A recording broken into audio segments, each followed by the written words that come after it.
Monsoon सत्र के बीच दिल्ली रवाना हुए सीएम राहुल गांधी के वोट चोर गद्दी छोड़ अभियान में होंगे शामिल। एपीएमसी की दुकानों के आवंटन को लेकर गरमाया सदन, विपक्ष ने किया वॉकआउट। कृषि मंत्री बोले भाजपा लगा रही झूठे आरोप। विधायक राम कुमार और विक्रम सिंह के बीच बड़ी तकरार। बद्दी में उद्योगपति से लूट खसूट और वसूली के लगाए एक दूसरे पर आरोप। हिमाचल में मानसून का कहर, विक्रमादित्य बोले लोक निर्माण विभाग को 1444 करोड़ का नुकसान, 1091 सड़कें यातायात के लिए ठप। चंबा में मोबाइल सेवा बाधित, प्रशासन का भरोसा सब ठीक, चिंता न करें। भरमौर के होली में रावी में समाया पूरा गांव, स्वारघाट में भी धराशायी हुआ मकान। मैं हूं HIV वायरस, नाम तो सुना ही होगा।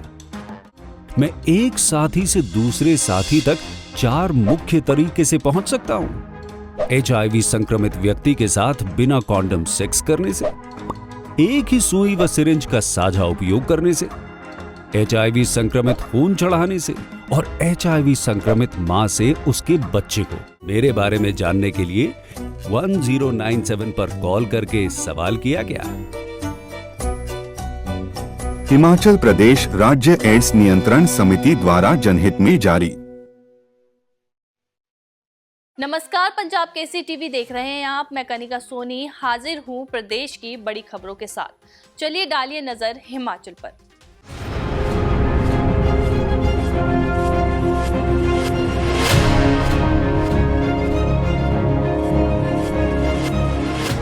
सीएम सुखविंदर सिंह सुक्खू आज मानसून सत्र के बीच अचानक दिल्ली के लिए रवाना हुए। वे रविवार तक ही शिमला वापस लौटेंगे। सीएम सुक्खू कल बिहार जाएंगे, वहां कांग्रेस के वोट चोर कुर्सी छोड़ अभियान में शामिल होंगे। सीएम शिमला से सड़क मार्ग द्वारा चंडीगढ़ पहुंचे। चंडीगढ़ एयरपोर्ट पहुंचने पर सीएम सुक्खू ने कहा कि पिछले 2 दिनों से हिमाचल प्रदेश में भारी बारिश ने मनाली, कांगड़ा और चंबा में भारी तबाही मचाई है। बहुत अधिक नुकसान हुआ है। निश्चित तौर पर इसकी जानकारी हमें जब मिली तो हमने लोगों को वहां से स्थानांतरित कर दिया था। जितना आर्थिक नुकसान हिमाचल प्रदेश को हुआ है उसका मुख्य कारण जलवायु परिवर्तन है। वहीं सीएम ने केंद्र से आपदा राहत पैकेज को लेकर उम्मीद जताई है। पिछले 2 दिन से हिमाचल में भारी बारिश ने मनाली, कांगड़ा और चंबा में बड़ी तबाही मचाई है और बहुत अधिक नुकसान हुआ है। नेशनल हाईवे पूरे के पूरे 400-400 मीटर के बह गए हैं, 300-300 मीटर के बह गए हैं, 50 मीटर के बह गए हैं। निश्चित तौर पर इसकी जानकारी हमें जब मिली तो हमने लोगों को वहाँ से निकाल दिया था।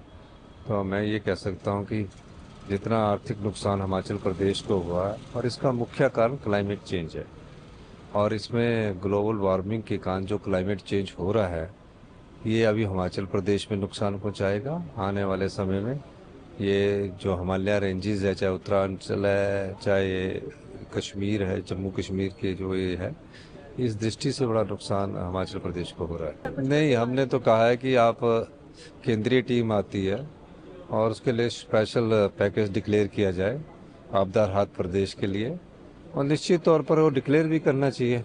हर प्रकार से हमें नुकसान होता है तो वो अभी देखते हैं उस दृष्टिकोण से कि केंद्र सरकार क्या व्यू पॉइंट लेती है। पिछले दिनों जब मैं होम मिनिस्टर साहब से मिला था, उन्होंने कहा था, तो उन्होंने एक टीम बनाई थी हमारे कहने से, उस टीम ने भी निरीक्षण किया है और जो सेंट्रल टीम निरीक्षण करने आती है और जितना पैकेज रिकमेंड करती है उस पैकेज के हिसाब से ही हमें पैसा मिलना चाहिए। अब प्लेन के जो नियम है ना, जो पंजाब में अगर सड़क बनाने में कम खर्च आता है उससे 10 गुना ज्यादा हिमाचल में सड़क बनाने में खर्च आता है। मॉनसून सत्र के 8वें दिन आज प्रश्नकाल के दौरान एपीएमसी शिमला एवं किन्नौर द्वारा 70 दुकानों के आवंटन में धांधली का मामला विपक्ष ने उठाया और आवंटन की न्यायिक जांच की मांग की है। रणधीर शर्मा ने आरोप लगाया है कि कम किराए पर सरकार ने अपने चहेतों को दुकानों को दिया है और अधिकारियों को ट्रांसफर करके मामले को दबाने का प्रयास किया गया है। हालांकि कृषि मंत्री ने जवाब में कहा कि एपीएमसी ने 70 दुकानों को नियमों के तहत आवंटित किया है और विपक्ष बेबुनियाद आरोप लगा रहा है। जवाब से असंतुष्ट विपक्ष ने सदन से वॉकआउट कर दिया। नेता विपक्ष जयराम ठाकुर ने कहा कि एपीएमसी की दुकानों के आवंटन में बड़े स्तर पर भ्रष्टाचार हुआ है और जब सदन में मामला उठाया गया तो जांच के बजाय मंत्री आवंटन को सही करार देने लगे हैं, जबकि कम किराए पर दी गई दुकानें अपने चहेतों को आवंटित की गई है। वहीं भाजपा विधायक रणधीर शर्मा और बलवीर सिंह वर्मा ने एपीएमसी ने दुकानों के आवंटन को लेकर भाई भतीजावाद के आरोप लगाए हैं। उन्होंने कहा कि पराला मंडी में 5000 में दुकानें किराए पर दी गई है, जबकि 10 साल पहले 50 से 80,000 की दुकानें दी गई थी। सरकार जांच से भाग रही है और अगर इसमें जांच होती है तो दूध का दूध और पानी का पानी सामने आएगा। सरकार इसमें न्यायिक जांच करवाए। मामला किसानों से जुड़ा है। दुकानों के अलावा Parala CA store, food processing plant में भी बड़े स्तर पर भ्रष्टाचार किया जा रहा है। भाजपा की सरकार बनने पर इसकी जांच की जाएगी। आरोपों का जवाब देते हुए प्रदेश सरकार में कृषि मंत्री चौधरी चंद्र कुमार ने कहा कि दुकानों के आवंटन में कोई अनियमितताएं नहीं बरती गई है। कृषि मंत्री ने विपक्ष पर निशाना साधते हुए कहा कि ये दुकानें कनॉट प्लेस या मॉल रोड शिमला जैसे स्थानों पर नहीं है, जहां 12 महीने काम होता है। पराला, शिलारू और टूटू में स्थित इन दुकानों में 12 महीने काम नहीं होता है। दुकानों का आवंटन आधार मूल्यों से ज्यादा है। कृषि मंत्री चंद्र कुमार ने कहा कि भाजपा विधायक अगर चाहे तो उनको 90,000 के रेट पर दुकान ले सकते हैं और फिर 12 महीने वहां बैठकर मक्खियां और कुत्ते भगाने का काम कर सकते हैं। बहुत महत्वपूर्ण विषय जो एपीएमसी के माध्यम से जो दुकानों का आवंटन हुआ है, उस पर जब मंत्री महोदय जवाब दे रहे थे तो वो जवाब में लगातार प्रयत्न किया जा रहा था कि जो भ्रष्टाचार वहां पर आवंटन में हुआ है उस पर किसी न किसी तरह से पर्दा डाला जाए। माननीय सदस्य रणधीर शर्मा जी ने स्पेसिफिक और बिट्टू वर्मा जी ने दोनों ने स्पेसिफिक चार्जेस लगाए, लेकिन उसके बावजूद भी मंत्री बार बार एक ही बात कहते रहे कि आप लिख करके दीजिए। जो विधानसभा के रिकॉर्ड पे आ रहा है, एक एक पॉइंट इन्होंने कहा कि इसमें भ्रष्टाचार हुआ है, इसमें गलत तरीके से आवंटन हुआ है, क्या आवंटन आप रद्द करेंगे। लेकिन सरकार में सीधी सी बात है कि लूट की छूट है और इस लूट की छूट के एक बहुत बड़े उदाहरण के रूप से आज जो जिस प्रकार से प्रश्न के ऊपर जो है पर्दा डाला जा रहा था, सही जवाब नहीं दिया जा रहा था, वो एक आप सबके और हमारे सामने आया है। का काम है सिर्फ आरोप लगा, फैक्ट्स एंड फिगर्स को वो चेक नहीं करते हैं। जो पराला की मंडी है या टूटू की मंडी है, जो हमारी शॉप्स बनी थी, उन शॉप्स की अलॉटमेंट के लिए कायदा प्रोसीजर जो है अडॉप्ट किया गया, क्योंकि ये जो हमारी शॉप्स होती हैं ये पूरा साल नहीं चलती हैं। जो सीजन की शॉप्स, ये शॉप्स जो है वो अपने दिल्ली की कनॉट प्लेस की शॉप्स नहीं है कि वो सारा साल चलती है। ये सीजनल काम है, सीजनल शॉप्स हैं। जब सेब आता है या या बड़े फ्रूट्स आते हैं तब ये चलती हैं, और उसके बाद जो है वो सारी मंडियां जो हैं वो लगभग 7-8 महीने तो वैसे ही खाली रहती हैं। या थोड़ा बहुत अगर कोई आता है तो लहसुन आता है नीचे सोलन वगैरह में, या अदरक आता है, तो इस प्रकार की जो आती है सीजन में ही चलती है मंडियाँ, सीजन के बाद मंडियाँ नहीं चलती। ये अर्बन एरियाज की मंडियाँ ये रेगुलर चले। बड़ी बातें कर रहा था मिस्टर वर्मा, अपने क्या नाम बलवीर वर्मा, तो वो जो उसको पूछना कि आप चौपाल के रहने वाले हैं, ये दुकानें जो है कनॉट प्लेस की दुकानें हैं, जो सुबह शाम जो है वो वहाँ पर लोग जाते हैं और परचेज करते हैं, ये कनॉट प्लेस है।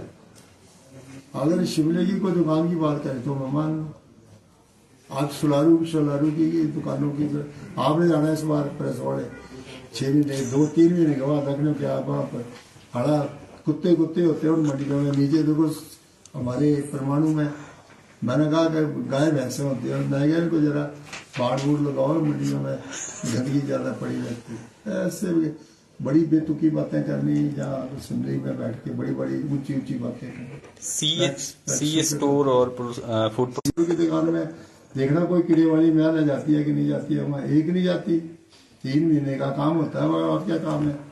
ऐसे ही कह देना कि ये जो है कम कीमत में बेची है, घोड़ा आप दे दो, सबसे बड़ी बिल्डिंग आपको दे देते हैं, उसको कह दो कि बिल अद कर लेना, दे बिल है आजकल हमने ले कम से कम ये दुकान तो भी ले लो, थोड़ा 60-70 हज़ार रुपया दे दे, आपको तो अलॉटमेंट कर देते। ऐसे जहाँ बेतुकी बातें करनी, जिसका कुछ सीखता है।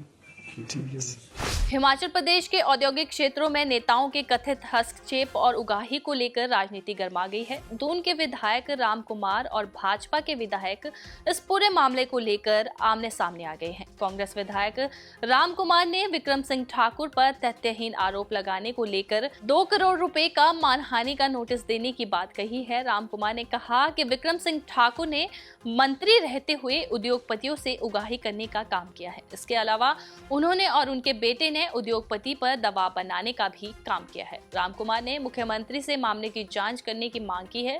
राम कुमार ने कहा कि वे एक व्यावसायिक परिवार से संबंध रखते हैं और बद्दी में औद्योगिक क्षेत्र स्थापित करने में उनके परिवार की अहम भूमिका रही है। वहीं पूर्व मंत्री विक्रम सिंह ठाकुर का कहना है कि उनके उद्योग मंत्री रहते हुए ना तो कोई गड़बड़ी हुई है और ना ही उन्होंने किसी नेता का नाम लेकर कोई आरोप लगाए है। राम कुमार खुद ही इस तरह की बात कर रहे हैं, ऐसे में ये आरोप खुद ही सिद्ध हो जाते हैं। विक्रम सिंह ठाकुर ने सरकार को किसी तरह की भी जांच कराने की खुली चुनौती दी है और कहा कि बीते 3 साल से हिमाचल प्रदेश में कांग्रेस की सरकार है। ऐसे में अगर पूर्व सरकार में भ्रष्टाचार हुआ है तो जांच क्यों नहीं की? केवल तथ्यहीन आरोप लगाकर कुछ नहीं होगा। और क्योंकि विक्रम ठाकुर जी का जो बैकग्राउंड है वो आपको पता है कि लेबर मिनिस्टर थे ये, लेबर लीडर थे ये। और जहाँ तक हमारे परिवार की बात है, हमारा परिवार लगभग 50 वर्षों से ट्रेड में है, व्यापार में है। हमारी अपनी इंडस्ट्रीज हैं और लाखों रुपए का इनकम टैक्स में हाईएस्ट इनकम टैक्स पेयर हूँ हिमाचल प्रदेश विधानसभा में। जीएसटी पेड करते हैं। मेरी वाइफ जो है वो हाउसवाइफ नहीं है, वो काम करती हैं। और जिस माइनिंग की हमेशा बात करते हैं, जब ये उद्योग मंत्री थे इन्होंने भी मेरी लीज जो है वो रिन्यू की हुई है। और मेरा लीगल काम है, अगर मैं एमएलए हूँ, एमएलए के साथ साथ कारोबार करना, काम करना, व्यापार करना, वो मेरा मौलिक अधिकार है। उसमें कोई भी आदमी जो है वो इसमें उंगली नहीं उठा सकता। हमारा कोई इलीगल माइनिंग का काम नहीं है। हमेशा जो है वो मेरे को और मेरे परिवार को इससे जोड़ा जाता है। इसमें मैं कहना चाहूँगा कि करोड़ों रुपए की रॉयल्टी हम सरकार को पे करते हैं, बिजली के बिल पे करते हैं, करोड़ों रुपए का जीएसटी जो है हम पे करते हैं और वहाँ पे रोजगार दिया हुआ। केवल हिमाचल में राम कुमार का क्रशर नहीं है, लगभग 350-450 क्रशर जो है हिमाचल में काम कर रहे हैं हिमाचली लोगों के, जिसमें इनके लोगों के भी क्रशर्स हैं। हमारा कोई लीगल काम नहीं है।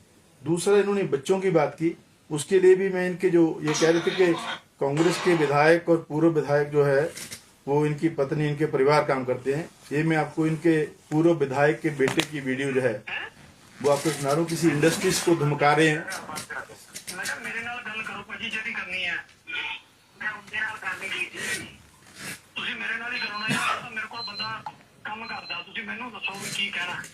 कोई नहीं एफआईआर कॉपी करवाई थी कि नाम के विकी के नाम पे जमाने लगे थे ना, वो रिलीज करवाने लगे था। मैं करवाने लगा सीगा जी, कोई एमएलए साहब ने करवाने लगे थे। कोई नहीं एमएलए साहब ने किया होना, अपने उसमें किया होना, खुद क्यों करवाने लगे थे? मैं तो बार-बार फोन कर रहा सीगा, तंग कर रहा सीगा, ता करवा रहे सीगे जी। कोई क्या तंग किया करे उसने? क्या से मांगदा सीगा वो? पैसे ये उन्हें इतनी गल कही होने की मिलन आ जाओ। नहीं जी, पहला पैसे ही मांगते सीगे जो पहला गल हुई सीगी। पूर्व विधायक पम्मी के बेटे किसी इंडस्ट्रीज मालिक से बात कर रहे हैं। मैं नहीं करवानी की कल मैं कर रहा फिर एफआईआर करा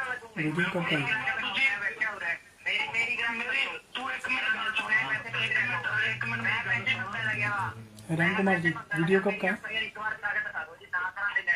ब्रदर मेरी गल ਸੁਣ ਲਓ ਇੱਕ ਮਿੰਟ।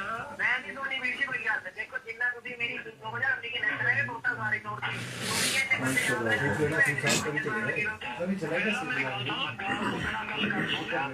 ਤੇਰੀ ਰਿਸਪੈਕਟ ਕਰਾਂ, ਤੂੰ ਸਰਦਾਰ ਜੀ ਦਾ ਬੇਟਾ ਹੈ। घंटे का था वीडियो मेरी रिस्पेक्ट करा, तू सरदार जी का बेटा है। क्या करना नहीं नहीं कर की लूंगा, करता फिर तू करना जो तू मेरा कर सकता।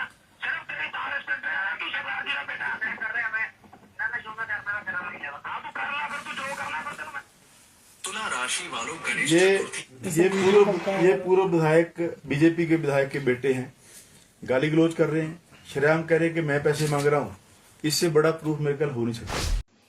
कल ही मैंने प्रेस कॉन्फ्रेंस की है। उस प्रेस कॉन्फ्रेंस में मैं ना तो किसी के परिवार का नाम लिया है, ना किसी की पत्नी का नाम लिया है, ना किसी के बच्चे का नाम लिया है।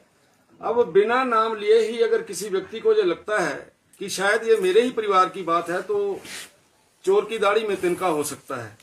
अब मैंने तो कोई ऐसा विषय ना बोला है राम कुमार जी के बारे में। अब राम कुमार जी को क्यों लगता है कि ये विषय मेरे साथ ही जुड़ा हुआ है? 68 एमएलए हैं, 68 एमएलए में से कोई भी हो सकता है। हमने किसी का नाम नहीं लिया, लेकिन अगर उनको ही तकलीफ हुई है तो इसका कारण आप बड़े अच्छे तरीके से समझ सकते हैं। देखिए, पिछले 3 वर्षों में हिमाचल प्रदेश के अंदर कांग्रेस की सरकार काम कर रही है। पिछले 3 वर्षों के अंदर बद्दी बरोटी वाला में क्या हो रहा है आप हर रोज अखबारों के अंदर भी पढ़ते हैं और लिखते भी हैं। बद्दी बरोटी वाला में के अंदर किसके पोकलैंड्स पकड़ी गई, बद्दी बरोटी वाला के अंदर किसकी मशीनरियां पकड़ी गई, बद्दी बरोटी वाला के अंदर इसी राज के अंदर एसपी ने किसके चालान किए, इसी राज के अंदर इलीगल माइनिंग के अंदर कौन फंसा।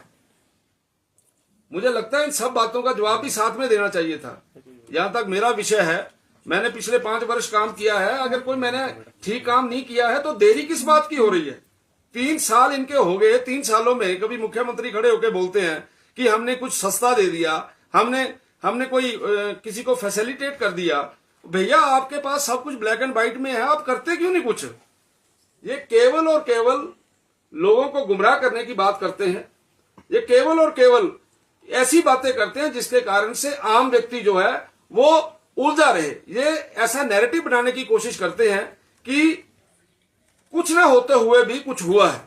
और ये जो बातें आप बोल रहे हैं, अगर उन्होंने मानहानि के दावे की बात कही है, मैं इन चीजों से डरता नहीं हूं और ना ही मैंने कोई ऐसा काम किया है अपने राजनीतिक जीवन में। 27 वर्षों के राजनीतिक जीवन के अंदर मुझे एक बार मंत्री बनने का मौका मिला है। यहां तक बद्दी बरोटी वाला में जाने की बात है, मैं गया हूं बद्दी बरोटा वाला के अंदर, लेकिन उनको वो रिकॉर्ड नहीं आपको दिया कि उस समय में बद्दी बरोटी वाला में जिस समय गए तो उस समय कितने चलान हुए।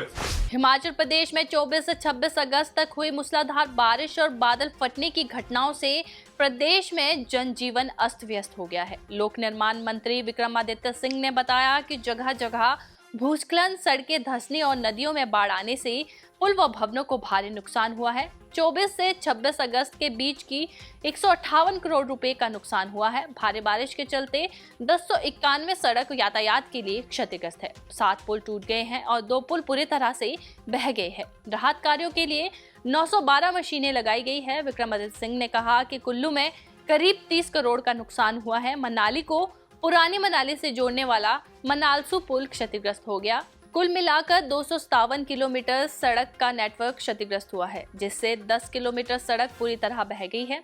कांगड़ा जिला में 30 करोड़ का नुकसान हुआ है। पूरे मानसून सीजन में अब तक लोक निर्माण विभाग को 1444 करोड़ 56 लाख का नुकसान हुआ है। इसमें 5667 किलोमीटर सड़कें और 70 पुल प्रभावित हुए हैं। प्रदेश भर में विभाग ने मशीनरी और श्रमिक लगाकर राहत कार्य शुरू किए हैं। अधिकतर सड़कें अस्थायी रूप से खोल दी गई है, लेकिन लगातार हो रही बारिश से बहाली का काम प्रभावित हो रहा है। इन दिन में बहुत ज्यादा नुकसान प्रदेश के विभिन्न क्षेत्रों के अंदर हुआ है। जिस तरीके से आपने भी सभी प्रदेशवासियों ने सोशल मीडिया में देखा है कि करीबन हमारा 24, 25 और 26 अगस्त को भारी मूसलाधार बारिश की वजह से बहुत से इलाकों में सड़कें जो है क्षतिग्रस्त हुई है। आपके ब्रिजेस कई जगहों पे क्षतिग्रस्त हुए हैं और 26 तारीख को खास करके जिला कुल्लू के मनाली क्षेत्र में, ओल्ड मनाली में जितने हमारे ब्रिजेस थे वो बह गए हैं। हमारा पतली कुल इलाके में जो ब्रिज है उसका अबटमेंट्स बह गए हैं, और साथ ही साथ जो हमारा पोंग डैम है उसका जो पानी का स्तर बढ़ने की वजह से वहाँ पर भी काफ़ी नुकसान सड़कों को जिला कांगड़ा के अंदर हुआ। मिलाकर अगर हम बात करें तो इस मानसून में करीबन 1400 करोड़ का नुकसान प्रदेश को हुआ है, और पिछले 3 दिन में ही अनुमानित है कि करीबन 550 करोड़ का नुकसान लोक निर्माण विभाग को हुआ है। हमारी करीबन 1060 सड़कें प्रदेश के अंदर 1060 सड़कें करीबन प्रदेश के अंदर बंद है, जिनको हम लगातार खोलने का प्रयास कर रहे हैं। उसमें हमने अपनी पूरी मशीन्स, जेसीबी मशीन्स है, टिपर्स है, पोकलिंग मशीन्स है, चाहे वो डिपार्टमेंट की है चाहे जो हायर करके हैं, हर जगहों पे उनको लगाने का प्रयास किया जा रहा है और उनको खोलने का पूरा प्रयास किया जा रहा है। हम लगातार जो हमारे चीफ इंजीनियर्स हैं, हमारे एससीज हैं, हमारे एग्जीक्यूटिव इंजीनियर्स हैं, और खास करके जो दुर्गम क्षेत्र है वहाँ के अधिकारियों के साथ मैं लगातार संपर्क में हूँ और उनका पूरा ग्राउंड रिपोर्ट हम लगातार ले रहे हैं। जिला चंबा में भारी बारिश के चलते पिछले 3 दिनों से दूरसंचार सेवाएं ठप है। बीएसएनएल, एयरटेल और जियो सहित अन्य कंपनियों की सेवाएं बंद पड़ने से लोग अपनों से बात नहीं कर पा रहे। दफ्तरों का कामकाज ठप हो गया है। बैंकिंग और ऑनलाइन सेवा पूरी तरह से प्रभावित हो गई है। इससे आम लोगों में जिला प्रशासन और टेलीकॉम कंपनियों के खिलाफ गहरा रोष देखा गया है। मणिमहेश यात्रा पर गए श्रद्धालुओं से परिजनों का संपर्क नहीं हो पा रहा है। प्रशासन ने भरोसा दिलाया है कि सब ठीक है, चिंता ना करें। मोबाइल सिग्नल न होने की वजह से संपर्क टूट गया है। सभी श्रद्धालुओं को सुरक्षित रहने और खाने की व्यवस्था की गई है। होटल, स्कूलों और लोगों के घरों में श्रद्धालुओं को रहने की व्यवस्था की गई है। हिमाचल प्रदेश में 3 दिनों की भारी बारिश के बाद बुधवार को मौसम साफ हो गया, लेकिन दुश्वारियां अभी भी बनी हुई है। जिला चंबा की बात करें तो जिला चंबा के भरमौर के होली पंचायत का सलून गांव रावी में समा गया। हालांकि गांव को पहले ही खाली करवा दिया गया था, जिससे कोई जानी नुकसान की खबर नहीं है। वहीं बिलासपुर जिला की बात करें तो बिलासपुर के सवार घाट की मझेड़ पंचायत में बुधवार को एक स्लेट नुमा मकान गिर गया। हालांकि गनीमत ये रही कि कोई जानी नुकसान नहीं हुआ है। मकान गिरने का एक छोटा सा वीडियो भी सामने आया है, जिसमें चंद सेकंड में ही मकान धराशायी हो गया। आज के बुलेटिन में इतना ही। कल फिर मिलेंगे, तब तक बने रहिए पंजाब केसरी टीवी के साथ।